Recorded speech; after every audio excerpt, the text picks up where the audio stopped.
હજી એક વાર કહી દઉં, એ સ્વર્ગ ઉપર ક્યાંય નહીં, પેલા અહીંયા છે. ઘરને સરસ મજાનું રાખો, પતિ પત્ની હળી મળીને રહેતા હોય, દીકરો ને બાપ હળી મળીને રહેતા હોય, આ સાસુ વહુ હરખા રહેતા હોય, હખણા રહેતા હોય, બે કહી દઉં, હરખા હખણા બે રહેતા હોય એટલે તમારું ઘર સ્વર્ગ કરતાંય મોટું છે. અને આ કોઈની પાસે પછી સર્ટિફિકેટ નહીં લેતા. આજે એ પણ કહી દઉં, એ સવારમાં પોરમાં પુરુષ કામે જતો હોય ને ત્યારે બે વસ્તુ ઘરમાંથી જોઈને જાય. સાંભળજો, સવારમાં પોરમાં પુરુષ કામે જતો એટલે બે વસ્તુ, એક પોતાની પત્નીનું મોઢું જોઈને જાય અને બીજું પોતાની માં અથવા ભગવાનનું મોઢું જોઈએ. આ બે હસતા હોય ને એટલે સમજી લેવાનું કે એ પુરુષના દિવસ સારામાં સારા છે. પુરુષ બિચારો બોલી ન શકે, એક બાજુ ઘરવાળી હોય ને એક બાજુ માં હોય, અને અંદરથી અંદર એટલો બધો દુઃખી થતો હોય, કોનો પક્ષ લેવા, બંને અંદરો અંદર બાંધ્યા, મારે કોના પક્ષમાં રહેવું? જો માને કંઈક કહે તોય ઉપાધિ, ઘરવાળીને કંઈક કહે તોય ઉપાધિ. એ સમયે બે હખણા રહીને છોકરાને એટલું કહે ને, બેટા કામે જા, હસતા હસતા કે પછી બથો બે થાવજો. પછી સાંજે આવે ને છોકરો એટલે પાછા હખણા થઈ જાવ.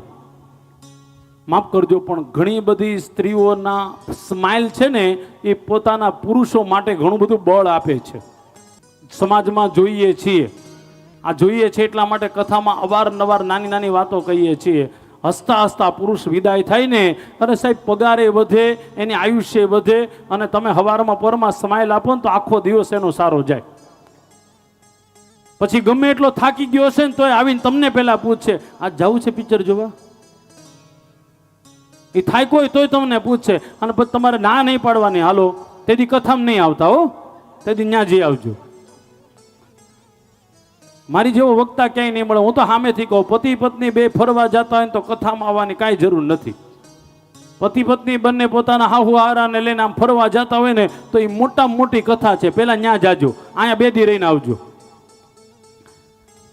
આની જેવું સુખ દુનિયામાં ક્યાંય નથી કે એક પરિવાર સાથે 5 કલાક 10 કલાક. કારણ કે હવેનો સમય એવો આવવાનો છે કે પરિવાર ક્યાંય હારે નહીં જઈ શકે, કારણ કે કોઈની પાસે ટાઈમ જ નથી, સેજે ટાઈમ નથી રહ્યો. કથાથી ઘણા લોકોનું જીવન સુધર્યું છે. ઘણા લોકો પછી જેને સુધરવું જ નથી, એને નક્કી જ કર્યું છે, એને અહીંયા આવવાની કઈ જરૂર હોતી નથી, અને એને પછી છેલ્લે આલોચના જ કરવાની, કથામાંથી શું મળે, અહીંયા અહીં તો ખબર પડે શું મળે.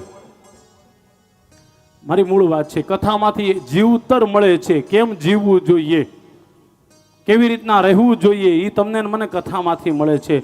ન મળતું હોત ને તો આટલી મોટી સંખ્યામાં આપણે કોઈ દી કથામાં આવત જ નહીં. આપણી પાસે કંઈક બીજે કામ નથી, કાંઈ કેટલા બધા કામ છે, છતાંય બધા કામ મૂકી આપણે રોજ 3-3.5 કલાક કથામાં બેસીએ છીએ. બેસવાનું એક જ કારણ, અહીંયા કાંઈક મળે છે, કાંઈક મળે છે એટલે આવીએ છીએ.